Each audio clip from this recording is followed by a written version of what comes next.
tourism, new pitches and strategies. And I want to talk a little about my food encounters and memories in Jamaica and abroad.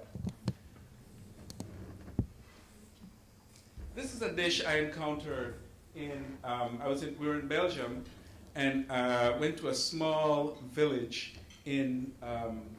called Bruges, the medieval town. We were walking around and started to rain, and we wanted to find some shelter, and we also wanted to find some food. Ducked inside this restaurant, and we asked. It wasn't lunchtime, so we asked if we could get some food, and the owner said, "Sure, we can provide you some. We can serve you." Anyway, we looked on the menu. We wanted fish, something, some sort of seafood, and they came out with this dish. After we ordered, I didn't care too much about the size or know what we were getting on the side. So when I got this, I started eating. My fiance at the time, she looked at me and started eating, and looked at me again and started eating. And the yellow thing below the fish, we were kind of wondering what it was. It tasted like cornmeal, but weren't sure. And so we called, we asked the owner what it was. She said, polenta. And so I've never tried polenta. I didn't know about polenta. I didn't know the term polenta. But then she explained that it was cornmeal. And as a flood of memories came back, because I don't know if many of you Jamaicans remember in the 70s when a certain prime minister said, turn your hand, make fashion. And it was turned cornmeal that was one of the key foods that we had to experiment with because flour was short then. And he got a lot of criticism about it. And he got, the cartoons in the paper, but dog food and all of those, things. But anyway, so when we talked to the lady, we told the lady, the owner, that normally we would eat cornmeal with fish and so forth. And she shared her story. She was from Italy, and she said that she grew up very poor, and that cornmeal was a staple for her. And I started to investigate, because I didn't know about this polenta. So I started to investigate more about it and realized that it's actually used or made in many different cultures. So I thought back to what we were trying to do back in the 70s in Jamaica. And that the Prime Minister didn't mean to suggest that we should eat dog food. But apparently, polenta, cornmeal, and whatever it is in Latin American culture, in Asian culture, in African cultures, it's a food of survival. And actually, it's a food of honor. And so that was a pivotal experience in my understanding about what food means to different people. Another experience I had, I was attending college here, I attended Teachers College here, and one of the experience we had in the first year of college was that we had to give up our meal on Good Friday, our lunch, to people from the community. So we started planning weeks in advance as to how we're going to get through the day without lunch. We're getting breakfast, we're getting dinner, but we're just not going to get lunch. And it was a big deal. People were going home, getting food, and so on and so forth. It's a big deal. But when we saw the people coming up the hill, the poor people, the elderly people, and so forth, and to take our meals, it changed us. Because we recognized that food is not just about eating, but food is also about sharing. And so that was a pivotal experience for me. This one was truly an experience. So back in '89, I was in New York. I was getting ready to go to grad school. And one day I was in Queens, and I felt that I wanted some Jamaican food. Because apparently, well, when you're abroad and you hear Jamaican food, it's a wave of emotion. It kind of overtakes you and so forth. And so anyway, we drove over to Brooklyn, Flatbush area, and went to this restaurant that was open about 7:30 in the morning. And we got something, we ordered breakfast. It looked something like that. But then we said we were going to stay and eat, and we weren't going because he put it in a styrofoam container and so forth. So we were going to stay and eat, and we don't want to leave. He got very mad, very upset. Well, you make me dutch up the plate and this and that and then, I mean the box and that, that sort of thing. And so we just took our food and kind of just crept out of the place. Because apparently that was not going to be a good experience. But that was quite pivotal for me because that's when I started looking at the Jamaican restaurant as an institution abroad because I'd never encountered anything like that. And so that began a 25-year sort of look at what the Jamaican restaurant abroad does. And I many, many stories about that, but I won't get into all of them. And then this book came out, and I got it. It's a thick book, almost 600 words.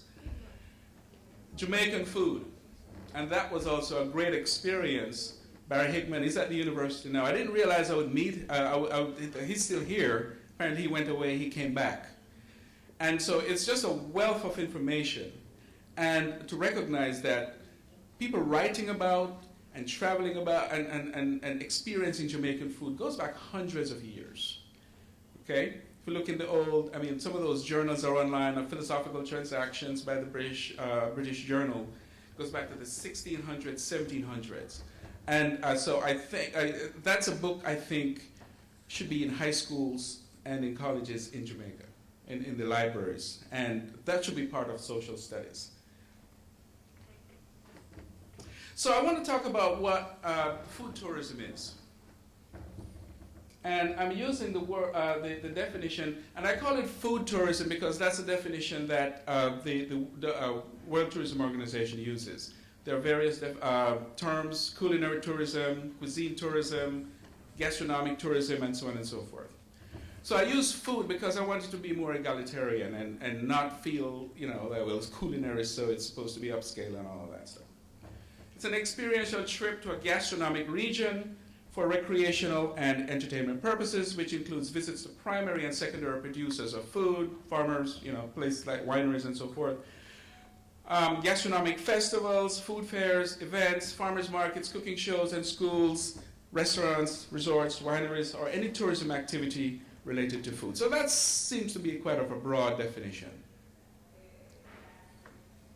The International Culinary Tourism Association, which is a US-based organization, defines culinary tourism as the pursuit of unique and memorable eating and drinking experiences. And I highlight the words unique and memorable.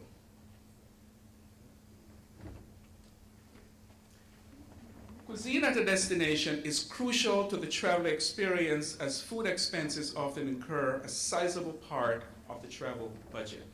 I think sometimes we just take it for granted.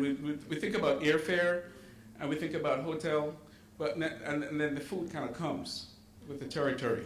You might go to a local restaurant, you might eat at the hotel. In the case of a lot of resorts in Jamaica, your food is included, all you can eat, and so forth. Okay?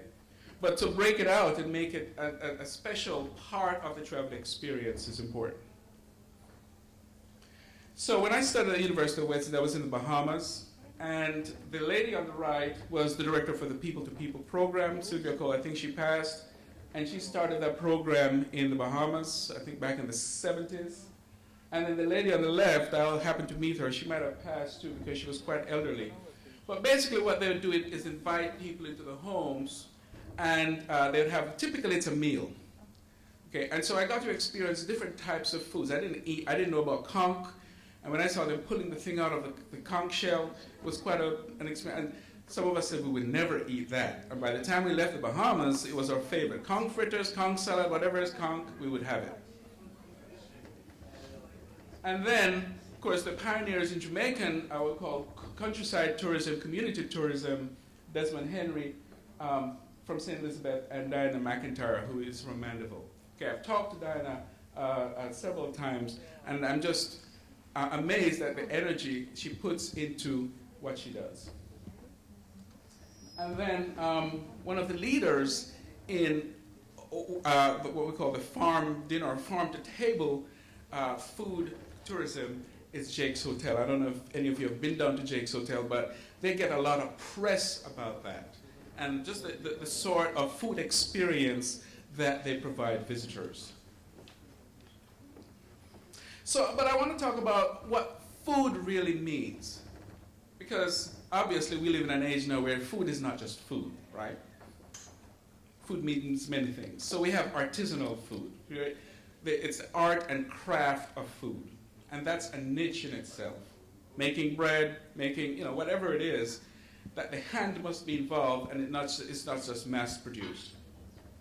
Big food, mass-produced food. And obviously, it's big, and there's a place for that because most people consume big food. Bizarre food. I'm sure you've seen the show on television where this guy goes around the world and eats things that most of us would not want to eat. Okay? Has anyone ever had snake? Snake. Lizard. I saw a lizard last night. Anybody have lizard? Scorpion. It's after lunch, so you can take it. Okay? Who has had a bizarre food? Anybody? Bizarre food. What have you had? Deer's not bizarre. Huh? Blood pudding? That's British, it's not bizarre. Or anybody else? Alligator? What do you have? Caterpillar? South African? Caterpillar? Okay, that's bizarre. Mani what? What's Manitou? Possum? Possum and caterpillar. Green monkey. Okay. Well, I have only 2 books, so the possum and the caterpillar will get the copies of the book. There is comfort food. Comfort food is what we all know. Food that we grow up with, and food that stays with us pretty much for the rest of our lives. And interestingly enough, food is the material thing, the human thing, well, the material, the thing that we make, that stays with us longest in our lives. Okay? So comfort food is part of that experience. There's ethical food. What do you think ethical food is? It comes from Antigua?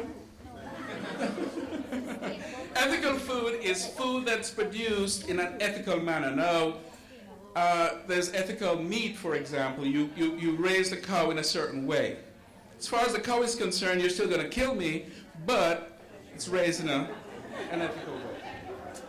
And it just goes, it's environmentally ethical, how it's raised, cage-free, and all of those things. That's a big market too. Fancy food is fancy food. Specialty, it's a specialty, yes. They designs and so forth. Fast food, we all know what fast food is.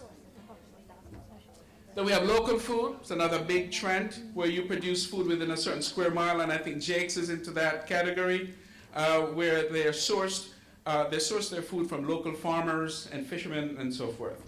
Organic food, you know what that is, grow without pesticides and so forth. Raw food, there's a raw food movement where you don't cook. It's just cold, raw, or heated by the sun or whatever it is. Seasonal food, so you don't eat out of season. Slow food, you take a long time to cook the food, and that's something that came out of Italy, and it's a worldwide movement now. And sustainable food falls in some of the other categories, but really that's food that does not have too much impact on the environment and so forth. And then whole food, meaning it's not processed. Okay, these are just terms, but they are big terms in the food business, in the food industry, and in fact, they're niches in the food market. And then the big one is food media. Okay, that's a big elephant. Food now has to be pretty, beautiful. Food has to look good. Okay, and that's a big part of it. Most of you know what a wedding cake, how you make a wedding cake. You put a lot of emphasis in the Caribbean on taste, right? It has to have the wines and so on and so forth. Okay. Well, in North America, the emphasis is on how the cake looks, and you watch those shows where they're building the towers and all of those things. What's inside? What's inside? Huh? Sponge cake, light cake, whatever it is. Okay, so that would not pass muster with a Caribbean audience, but it serves a different purpose. Okay, and it's not that one is bad or good, it's just a different way of looking at a wedding cake. Okay, food media is important, food blogs, all of those things are important. So I want to talk a little about the geography of tourism, because this is where we're getting now. We're talking about the, want to focus on the Caribbean. So we have what we call city and regional hubs in terms of food geography. So you're in New York, you're Tokyo, and Paris and Singapore and so forth vie for the title of culinary capital of the world. People go to these destinations to experience food. They have a lot of restaurants, and people just go to them for the dining experience. Okay, I don't know that we have too many of those destinations in the Caribbean. Then we have regional hubs. So the Mediterranean diet and the Mediterranean food is one. If you're in California, then food and wine and paired up and so forth in Napa Valley. But the ones I want to talk about, the Nordic Food Manifesto, Scandinavian food, and how that has become, Scandinavia has become a destination for food. The top restaurant in the world is in Scandinavia. It's in Copenhagen, Noma. Okay? Now, when I was in primary school and I was studying about Scandinavia, we heard about reindeer and reindeer milk and reindeer blood and so forth. Scandinavia was not known as a culinary destination. But what they've done, they've transformed themselves, and they've marketed themselves as a culinary destination. I also want to talk about the Thai kitchen to the world, because the Thai have also embarked on and they have in the last couple of decades, on cuisine tourism. And then close to us, we have the Peru native and immigrant culture. Peru has been now considered a culinary destination, a culinary capital. And that's mainly because of what they do with indigenous as well as the immigrant and Japanese and Chinese and African and so forth. I won't go too much into Peru because I think we won't have enough time for that. But the Nordic Manifesto basically talks about purity, freshness, and simplicity, seasonal foods, raw materials, and in relation to the climate, the landscape, and the waters, a lot of water, seas. Focus on health and well-being. We talk about medical and health tourism in the Caribbean. To promote Nordic products and the variety of Nordic producers. So it's basically trying to connect with the local producers in that area. They're very big on welfare of animals, and so raising of the ethical aspect of food, traditional food products, to combine the best Nordic cooking procedures and culinary traditions, regional exchanges among the different countries in Scandinavia, and then a cooperation among representatives of consumers, cooking crafts, cooking artisans, agriculture, fishing industry, and so on and so forth, okay, to benefit all in that region. And so I think this is probably the most comprehensive look at food, and it's not just a tourist thing, it's a lifestyle for everyone, and the tourists go there to participate in that. I want to talk about the Thai kitchen to the world. And the Thai kitchen to the world, their I guess, manifesto is basically they want to conquer the world in terms of their restaurants, number of restaurants they have. And their goal was to have 20,000 restaurants by 2008. Okay? They wanted to match what the Chinese have done in terms of basically having restaurants in every town and every, a city of certain size. They want to create Thai towns, like Chinatowns, Japantowns, and so forth. And focus on Thai trade, investment, and other relations. Thai cooking and training programs in these different places. Particularly, they started out in Denmark. And they want to work closely with Thai restaurant owners and personnel to create a superior culinary experience. So this gets me to the Jamaican restaurant, or the Caribbean restaurants abroad. It's mainly Jamaican. For some reason, I don't encounter a lot of Caribbean restaurants. Where they're Caribbean, then they might have a dish or two from other Caribbean islands, but it's usually a Jamaican menu for the most part. So Caribbean restaurants have evolved mainly to serve immigrants. They want to become, but now they have to become mainstream because the competition is stiff.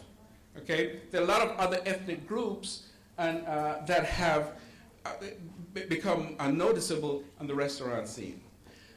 When I started going to Caribbean restaurants, they're like restaurant, grocery store, food, provisions, and so forth, all in one. Now you can get in supermarkets a lot of these produce and a lot of these packaged items. I was in Kroger supermarket in someplace in Dallas just last week, and they have a whole section called Jamaican, with a lot of Grace products, and a whole section Puerto Rican, a whole section of, I think, Moroccan and so forth. The restaurants, the supermarkets are recognizing that, and they're selling the food a lot less expensive than the Caribbean restaurants. And so the Caribbean restaurants now are really left with selling from the food menu, from the menu. So they have now become mainstream, have to become mainstream because they're competing with restaurants. Other restaurants, sorry. And I think it was Mr. Solomon that said that we ought to view them as outposts, as extensions of the islands, rather than looking at the diaspora coming in or talking about what's going on in the islands. Talk about what the diaspora is doing, because indeed the diaspora needs help in many ways. I think some of the presentations in restaurants and so forth here rival what's done in North America in terms of, and in Canada and other places, in terms of restaurants and food. So that to me is one way of adding to the global value chain. How can you connect with the Caribbean restaurants in the various places where they are? And you know, the traditional places, you're Canada, UK, and and the US, but in other places, Japan, China, and mainland Europe, they need strategic assistance. I'm going to call on the food companies, the Vinci Fresh, you're going to present, the Grace Kennedy. I mean, Grace Kennedy has been stalwart in this way, and I attend events in the US, and I see a Grace Kennedy booth. I see a Grace Kennedy representative, and so forth. So they've been very aggressive that way. But I don't know that they actually reach to the restaurants in the small towns. We don't have tourist boards in many of the towns. We have Caribbean restaurants. And so that would be a good connection. They need a lot of help with redesigning their menus and spaces. You go to a Caribbean restaurant, at least it's shifting, but they all seem to look alike. They all seem to serve from this, I'm going to talk about packaging, okay? They all seem to want to serve all the foods that are available back home. 10 meats, banana, just try to do everything with 2 people, a mother and a daughter, a mother and a son. That's not sustainable. You don't have to serve everything. I've been in restaurants where I just want to have a taste of Jamaica. So I don't necessarily need to have curry goat. But if I go in and ask for, if it's on the menu and say curry goat, and then, we're not going to run out of curry goat. Okay. Oxtail, the truck not coming until whatever. Okay. And then you go down the list and you realize they have one thing, and then you kind of just, okay, give me the jerk chicken. You know, it's all right. Right? But I've seen that many times. As they go through the menu, they run out of stuff. I mean, it's hard to balance 10 meats on a menu. And so it's not, why not just serve a couple of meats? If it's not available, then they'll move on to something else. Trust me. And then the packaging and service. I wanted to show a picture of that. I think I have it there. Wait. All right. The 3-partition container. I've never bought, and it fit into 3 partition. Especially if you buy fish, the fish hang over the whole container. Okay? And as you can see, this one, okay, the partition doesn't matter. They just kind of put it down. Now, we look at that, and it's delicious. I can tell what's there, and my emotions bubble because I'm looking forward to that. The average non-Jamaican or non-Caribbean person, to them, that might not be appealing. So when we're talking about standards, we have to look at how we package and present. Packaging is a big part of it, and packaging goes along with pricing. Okay? Just think of when you order from a Chinese restaurant. I don't know so much about here, but when you order from a Chinese restaurant, you get little packages. And they can charge you for that because it looks good. And if you buy a little container of sushi, okay, they give you some slices of rice and so forth, charge you $10, okay, but the package looks so good. And so that's part of adding to the value chain. It's not just about food and a lot of food. There's some days you want that, but it's also about how you present the food. Okay, let me go back very quickly. All right, so this is my favorite restaurant. I just happened to be, and that's one of the best restaurants that I have encountered from the Caribbean. It's actually a Jamaican lady. We went to a conference at the same conference we went to and I had the encounter in Bruges. It's in Antwerp. And it was an experience. It was, she made the whole dining experience memorable. I still remember it. She is still in business today, okay? I can say that for a lot of Jamaican restaurants that I've visited over the years. The closure rate apparently is quite high.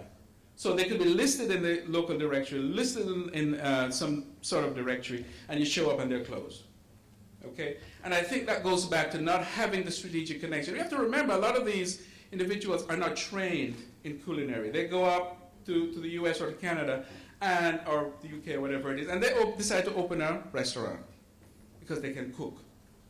And we all can cook. But then the strategic part and so forth doesn't really come together.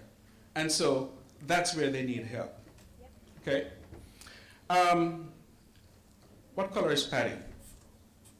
That's a question my daughter asked me. Well, why is the patty yellow? Because they have these dots on them. So why can't they make them different colors? And she did that with her mom, did that experiment. So you can see, you can't see very well, but this one on the right, bean and rice. So it's kind of darker patty. The one behind it is veggie patties and it's green. So you can't see it very well. But there's red, because it's red beans and rice. And then the beef patty, it's yellow.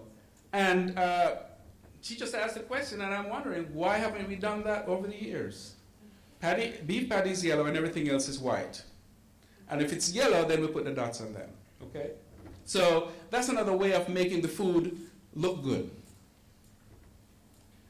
That's basically bula with some nuts on it. That's $6, okay? So again, how you present it, how you package it, might make a different impression, okay? I read about this in the Gleaner, because I get the online Gleaner. Dub Jam is going to be in Covent Gardens in New York. You notice how it's different. They're basically selling jerk and liquor, okay? Again, they're not trying to sell everything Jamaican or everything Caribbean. They specialize in jerk and rum. That's it. If you want something else, well, there are other places, okay? They're going to open a patty chain. That's what I read. The person who is opening it is a designer, not a restaurateur. It's a designer. His patties are probably going to look different, okay? His patties are going to be innovated in some way. And so the other thing is some of the best restaurants, best-run restaurants, unfortunately, are not owned by a Caribbean. They might have a Caribbean chef, but it's owned by people who are not from the Caribbean. And so, if you notice, obviously the design is quite different, okay? And it's, again, it doesn't look like the traditional Korean restaurant. Okay, I talked about that. Okay, so this is the packaging. This is the type of packaging that might be more attractive, more appealing, and sell more. Actually, this one has a lot more food in it. It takes a lot more energy, takes a lot more time. This one can be sold for more, just a different packaging. Okay? So I think really what we need to do is to engage not only the restaurants abroad, but ourselves in a discourse of innovation. How we talk about food, how we view food. It's not, all of these, and we'll talk about the book. I didn't show you this book. But this is the Food Lover's Companion. 6,000 ways to talk about and describe food. Just imagine. a food lover. And they walk around, some of these people walk around these books. So when you're talking about food, you can't just say it's nice. Okay? You have to be able to be very descriptive. If you're writing a food blog or a food book or whatever it is, you have to use language that's considered more specific, more descriptive, colorful, and so on and so forth. We need to study models and best practices. I think we can learn quite a bit from the Thai model, and I think that directly relates to us and trying the outreach, the outposts, the Jamaican Caribbean restaurants, and some aspects of the Nordic model. We need to embrace value linking opportunities. I was glad to hear when Levi was talking about you don't have to have the factory. You don't have to cook all the food. You can have suppliers. You can have people making patties. And some restaurants actually do that. And outsource part of your production. Because I've been into these kitchens and I see them back there just toiling away. 1 pot, 2 pot, 3 pot, 4 pot, and trying to keep up with that. Because people are coming in and asking for different things. And then we need to speak the language of possibility. Now this is going to take me to other little direction. But one of the things I heard people talked about was just the educational system and how we process things. And so I gave you some slips. Because in my encounters over these years in restaurants, when I offered free advice. It was like my outreach. Since I couldn't be doing it in Jamaica, I'm doing it where I am. Okay? And people told me off, just like, go about your business and that sort of thing. Okay, and this is how I do it. I remember we went to a restaurant, this is just outside of Atlanta, and we sat down, and actually we just got off the road. We just ran into the restaurant. We got off the road to get gas because the traffic was back to back, and then we saw the flag, the Jamaican flag. We said, oh, hungry, all right. So we're going to this restaurant, and the lady was from Westmoreland, and so we tried to connect, and so on and so forth. Serve us the food. And my daughter went like this. Okay, I tasted the food, and it was hot. Now I love hot food, but I couldn't do it.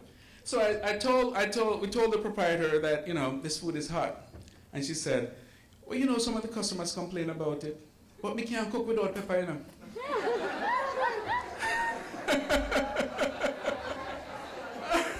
That's exactly it. We can't cook without pepper. So I didn't bother getting no conversation because I realized that would have been challenging and I wanted to get back on the road. But that's some of the mentality. People tell you that this is how I do it, and if they don't like it, they say that. If you don't like it, move on. Well, if I move on and I talk about it, you bet a lot of people who move on don't talk about it. They just leave. Okay? And I think that really affects quality and the ability to compete. Okay? But we put a lot more work, I think, into the process. Because it's not that these people don't want to, they cook good. They cook good food. And they prepare with care and all of that stuff. But it's the marketing and connecting with the market that they're in. And most of her clients, the same lady that I was talking about, just outside of Atlanta, she was in an area that's, as Levi said, the Shires. Okay? She was in the suburbs. So when we were there, about 3 people walked in, and they were all white Americans. Okay? And so she wasn't getting a lot of Caribbean crowd, black Caribbean or white Caribbean crowd who would be used to that. So that should have rang a bell in her head, but she have to cook with pepper. All right, so I think there's, again, we have to shift, we have to change the language, how we talk about things, not only in food, but in terms of innovation. The way we respond to children. I'm very much interested in early childhood education, because I think that's where we need to start with getting people to think about things creatively and different, and not just pack them with a lot of stuff, information, and they grow all the way up, and they can't really figure out how to use that. I have a lot of knowledge. I know about Jamaican and Caribbean history, geography, all of these things, but it doesn't necessarily translate into action and entrepreneurship and innovation and so forth. And I think we need to start to change that language, or shift that language. Okay, so before I finish, real quick, I'm going to show you some phrases. You have some slips, and I want you to shout the alternative, because sometimes we talk to children like that, And we talk to each other like that, and we talk to people who want to make a difference and make a change and so forth.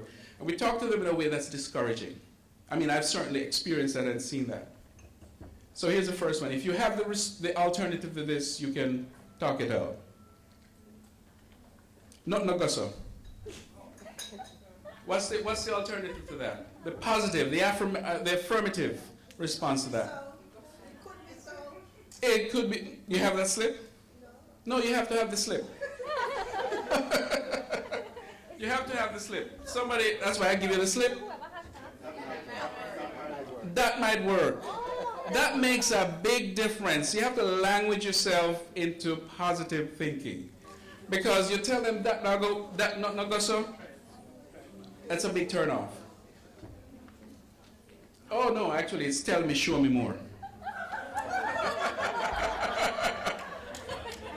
Okay? Okay? You're opening yourself for possibilities. Opening yourself for possibilities. Not shutting down. You can't do that. That's a big one. Try it now. Again, different language. That don't make no sense.